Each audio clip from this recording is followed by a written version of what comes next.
जय हिंद दोस्तों, स्वागत है आप सभी का एक बार फिर से हमारे इस न्यू करंट अफेयर सेशन में। आज के सेशन में हम चर्चा करने वाले हैं पाकिस्तान की डिप्लोमेसी की। पाकिस्तान की डिप्लोमेसी इतनी ज्यादा घटिया और कमजोर हो चुकी है कि उसने अपने सबसे अजीज दोस्त, सबसे प्यारे दोस्त चाइना को ब्लैकमेल करना स्टार्ट कर दिया है। कैसे पाकिस्तान ने चाइना को ब्लैकमेल किया, उसके पीछे क्या कारण है और इस ब्लैकमेल का चाइना ने पाकिस्तान को क्या जवाब दिया, उस पर भी आज के सेशन में हम चर्चा करेंगे। और कैसे पाकिस्तान ने चाहा कि वो भारत की बराबरी कर ले, लेकिन भारत से पंगा लेना पाकिस्तान के लिए भारी पड़ गया। इन सभी चीजों पर आज हम बात करेंगे। उससे पहले मेरी आपसे एक छोटी सी रिक्वेस्ट है, अगर आप हमारे चैनल पर नए हैं तो चैनल को सब्सक्राइब कर लीजिए, वीडियो को लाइक कर दीजिए, क्योंकि जितने लोग भी वीडियोस देखते हैं बहुत कम लोग होते हैं जो चैनल को सब्सक्राइब करते हैं। तो चलिए स्टार्ट करते हैं। पाकिस्तान की आदत सी हो गई है अपनी हरकतों से पूरी दुनिया में बेइज्जती कराने की, और इस बार उसने अपने सबसे अच्छे दोस्त के सामने एक ऐसी शर्त रखी जिसके कारण उसे पूरी दुनिया के सामने शर्मिंदा होना पड़ा। आर्थिक संकट, चुनाव में धांधलाई, महंगाई, गरीबी, आतंकवाद जैसी समस्याओं से घिरे पाकिस्तान ने एक बार फिर से अपने सबसे बड़े सहयोगी को नाराज कर दिया। और बदले में पाकिस्तान को क्या मिला जिसकी उम्मीद थी? पाकिस्तान की इस शर्त को मानने से चाइना ने मना कर दिया और बदले में फटकार लगाई। लेकिन अब क्वेश्चन ये उठता है कि पाकिस्तान ने ऐसा क्या कर दिया, ऐसा क्या बोल दिया जो ब्लैकमेल कहा जा रहा है और जिससे चाइना इतना ज्यादा नाराज हो गया है। तो सी पैक पे चाइना और पाकिस्तान के बीच जो भी प्रोजेक्ट हुआ है, सी पैक और गादर बंदरगाह को लेकर इनकी एक मीटिंग होने वाली थी। इस मीटिंग में पाकिस्तान ने चाइना के आगे शर्त रखी कि अगर ग्वादर पोर्ट पर आप कोई सैन्य बेस बनाना चाहते हैं, मिलिट्री बेस बनाना चाहते हैं, तो आपको पहले हमें सेकंड स्ट्राइक न्यूक्लियर कैपेबिलिटी देनी होगी। सेकंड स्ट्राइक न्यूक्लियर कैपेबिलिटी क्या होती है? सेकंड स्ट्राइक न्यूक्लियर कैपेबिलिटी की अगर हम बात करें, एक ऐसी क्षमता जो देश को इस काबिल बनाती है कि अगर उस देश पर कोई परमाणु हमला होता है तो उस परमाणु हमले को झेलने के बाद भी वो देश जवाबी परमाणु हमला कर पाए। लेकिन इस क्षमता को प्राप्त करने के लिए उस देश के पास ऐसी प्रणाली होनी चाहिए जो हमले के बाद, पहले परमाणु हमले के बाद भी काम कर पाए। और इस प्रकार की प्रणाली के लिए परमाणु पनडुब्बियां या मोबाइल लॉन्चर जैसे डिवाइस यूज किए जाते हैं जो कि पहले हमले से बचने में सक्षम हो। सेकेंड स्ट्राइक न्यूक्लियर कैपेबिलिटी एक प्रकार के सिद्धांत पर आधारित होती है जिसे मेड कहा जाता है, म्यूचुअल असर्ड डिस्ट्रैक्शन।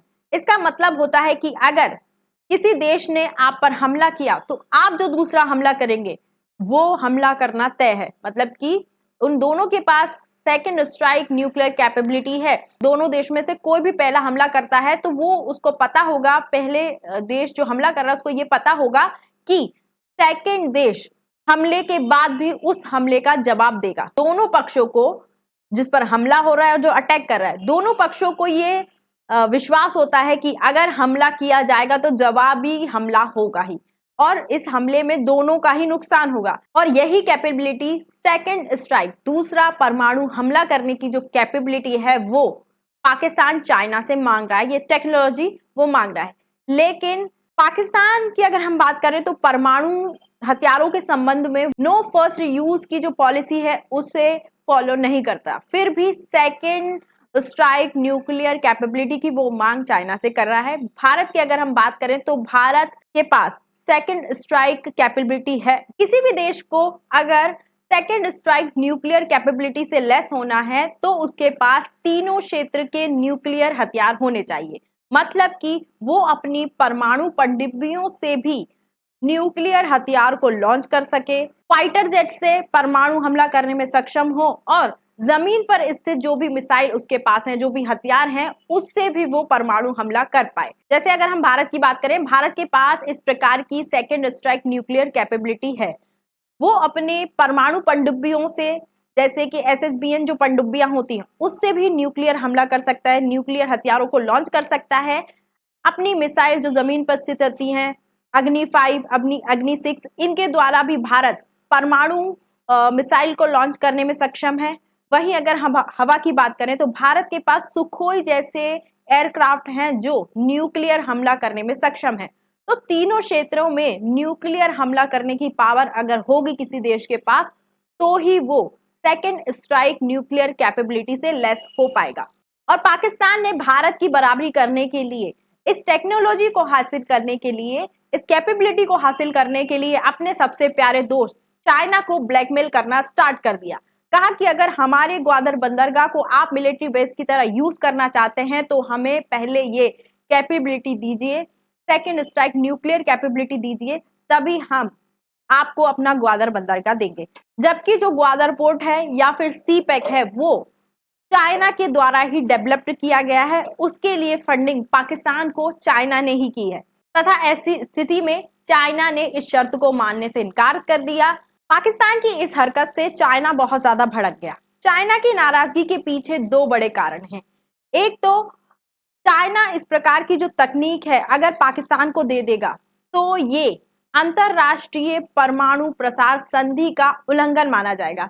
इस स्थिति में चाइना को बहुत सारे इकोनॉमिकल प्रतिबंधों का सामना करना पड़ सकता है। अंतरराष्ट्रीय स्तर पर बहुत सारे सैंक्शंस का सामना चाइना को करना पड़ सकता है। साथ ही रिसेंटली पाकिस्तान ने संयुक्त राष्ट्र सैनिकों के साथ हुए एक अभ्यास के दौरान, नौसेना अभ्यास के दौरान चाइनीज नौसेना को ग्वादर पोर्ट में रुकने की परमिशन नहीं दी थी। इस वजह से भी जो चाइना है वो बहुत ज्यादा भड़का हुआ है और जिसके चलते पाकिस्तान की इस शर्त को चाइना ने मानने से इनकार कर दिया।